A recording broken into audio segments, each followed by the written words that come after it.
Kuku kids channel. बुलबुल नाम का एक गांव हुआ करता था। उस गांव में एक 16 साल की बिंदिया नाम की लड़की रहती थी। बिंदिया गांव के ही एक सरकारी स्कूल में पढ़ा करती थी।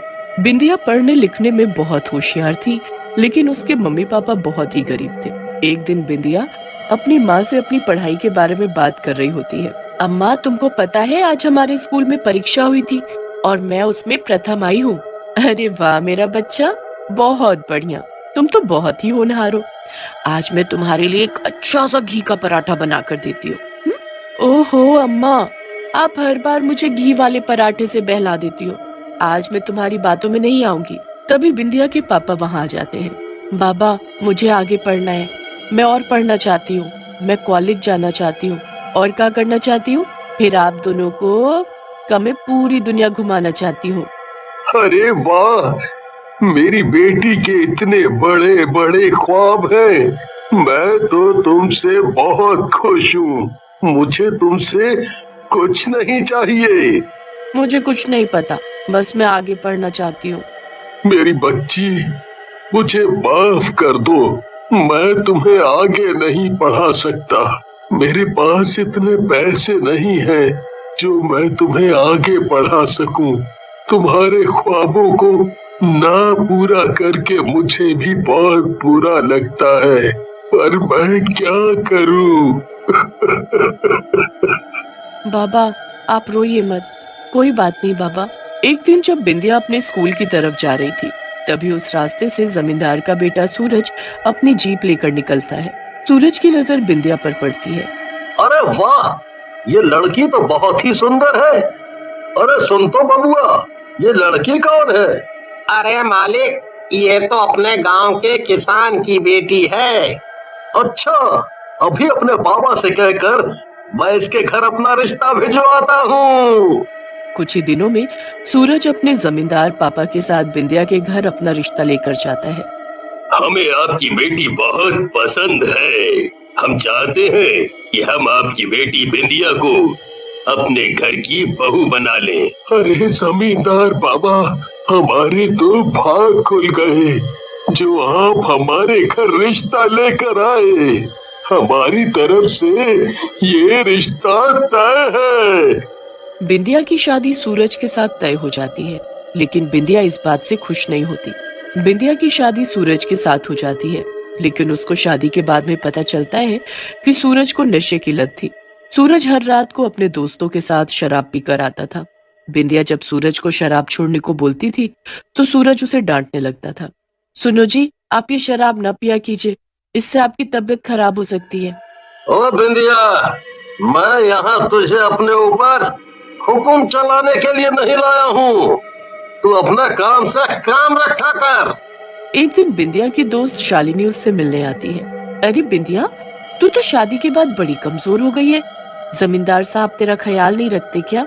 ऐसी कोई बात नहीं है शालिनी, तू ये सब छोड़, तू मुझे ये बता कि स्कूल में पढ़ाई कैसी चल रही है? हाँ ना, स्कूल में सब सही है, पर तेरे बिना मेरा स्कूल में मन ही नहीं लगता। शालिनी, मुझे भी स्कूल की और तेरी बहुत याद आती है, पर क्या करूं? मैंने एक बार सूरज जी से स्कूल जाने का पूछती हूँ। हाँ तो पूछ लेना उनसे। अच्छा चल, अब मैं चलती हूँ, कल स्कूल में टीचर एक टेस्ट लेगी हमारा। बिंदिया अगले दिन ही सूरज से स्कूल जाने का पूछती है। सुनिए, वो मुझे आपसे पूछना था कि मैं स्कूल जा सकती हूँ? मेरी स्कूल की पढ़ाई अभी पूरी नहीं हुई है। क्या जरूरत है स्कूल जाने की? अब तुम्हारी शादी हो चुकी है, अपने घर पर ध्यान दो। ये स्कूल का भूत उतार लो अपने सर से।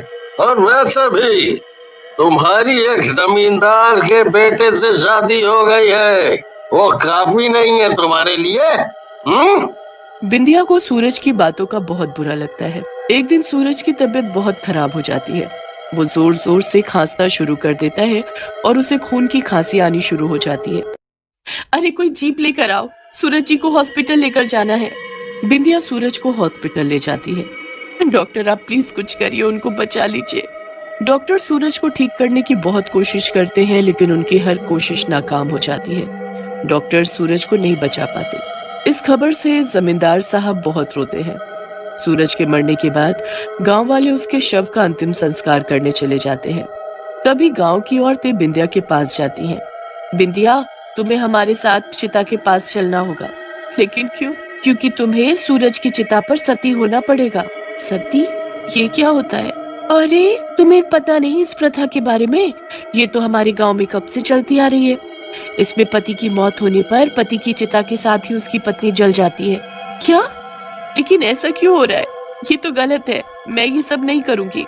गांव की औरतें बिंदिया की एक नहीं सुनती और उसे जबरदस्ती सूरज की चिता के पास ले जाते हैं। बिंदिया जोर जोर से चिल्लाती है मगर उसकी कोई नहीं सुनता। फिर बिंदिया चिता पर बैठकर तड़पते हुए जल जाती है। बिंदिया को आत्मा की शांति नहीं मिलती, इसलिए वो एक चुड़ैल बन जाती है। इन लोगों ने मेरे साथ बहुत बुरा किया है, अब मैं इन्हें नहीं छोड़ूंगी। मैं इन सब की सोच को बदल कर रहूंगी। इन गांव वालों ने मुझे आग में जलाया था ना, अब मैं इन्हें आग लगाकर दिखाऊंगी। एक दिन गांव का एक आदमी रात को खेत से घर वापस जा रहा होता है। चुड़ैल पेड़ पर बैठी उस पर नजर रख रही होती है। ये रहा मेरा पहला बकरा, अभी इसे पकड़ती हूँ। चुड़ैल अपना भेष बिंदिया में बदल लेती है और उस आदमी के पास आकर खड़ी हो जाती है। आदमी उसे देखने के लिए उसके पीछे जाता है। चुड़ैल और आगे चलती है। चुड़ैल जैसे ही पीछे मुड़कर उस आदमी की तरफ देखती है तो वो आदमी बहुत डर जाता है। चुड़ैल उस आदमी को अपने पीछे चलाते चलाते उसे एक जंगल ले आती है और बिंदिया से अपना भेष चुड़ैल में बदल लेती है। ये तो चुड़ैल है। अरे ये तो मुझे मार देगी। चुड़ैल उसे खींचकर ले जाती है और अपने आसपास एक आग का बिस्तर बना देती है और उसके साथ जात के बैठ जाती है, जिससे वो आदमी मर जाता है। अरे वाह, चलो गांव से एक बकरा तो कम हुआ। अब ऐसे ही एक एक करके मैं सबको जला दूंगी। ऐसे ही करते करते चुड़ैल गांव के बहुत सारे लोगों को जला देती है। पूरे गांव के लोग और गांव का जमींदार बहुत चिंता में होते हैं कि आखिर गांव के इतने सारे लोग कैसे मर रहे हैं। एक दिन ऐसे ही एक रात को एक आदमी घूम रहा था। वो शराब के नशे की वजह से होश में नहीं था। अरे ये आदमी तो पहले ही नशे में धुत है, इसको पकड़ना आसान होगा। चुड़ैल अपने आप को इंसान के भेष में बदलकर उसे पकड़ने की कोशिश करती है और उसे खींचकर जंगल ले आती है। जैसे ही चुड़ैल अपना भेष बदलती है वैसे ही वो आदमी घबराकर भाग जाता है और चुड़ैल उसे नहीं पकड़ पाती। वो आदमी सुबह होते ही जमींदार को सब बता देता है। मैं तुम्हारी बात कैसे मान लूं? क्या पता तुम नशे में धुत थे, इसीलिए तुम्हें वहम हुआ हो। अरे मालिक, आप आज रात को ही देख लीजिएगा। चलो ठीक है, देख लेंगे हम रात को। रात को जब जमींदार उस आदमी के साथ देखने जाता है कि हर रात को वहाँ कौन सी चुड़ैल आती है, चुड़ैल उन दोनों को देख लेती है। ये दोनों तो मुझे ही ढूंढते ढूंढते आ गए हैं। लगता है इनको पता चल चुका है कि उनके गांव में एक चुड़ैल घूम रही है। जमींदार जैसे ही चुड़ैल को देखता है तो उसे पकड़ने के लिए उसके पीछे चला जाता है। चुड़ैल को पता चल जाता है कि उसका कोई पीछा कर रहा है। तभी चुड़ैल अपने आसपास आग का बिस्तर बना देती है और उस पर बैठ जाती है। अरे जमींदार बाबू, याद है आपको? आपने मुझे ऐसे ही अपने बेटे की जलती चिता पर बिठा दिया था, कुछ याद आया? बिंदिया बहू? हाँ, मैं। जैसे आपने मुझे जलाकर मार दिया था वैसे ही मैं इस पूरे गांव के लोगों को जला दूंगी। नहीं नहीं बिंदिया, हमें माफ कर दो, ऐसा मत करो। हम आज से ये सती प्रथा गांव से हटा देते हैं। हमें समझ आ गया है, पति के मरने के बाद भी पत्नियों को जीने का हक होता है। हमें माफ कर दो। अच्छा है, आपको ये बात समझ में आ गई। मैं खुश हूँ कि अब ये प्रथा गांव से खत्म हो जाएगी। इतना कहकर चुड़ैल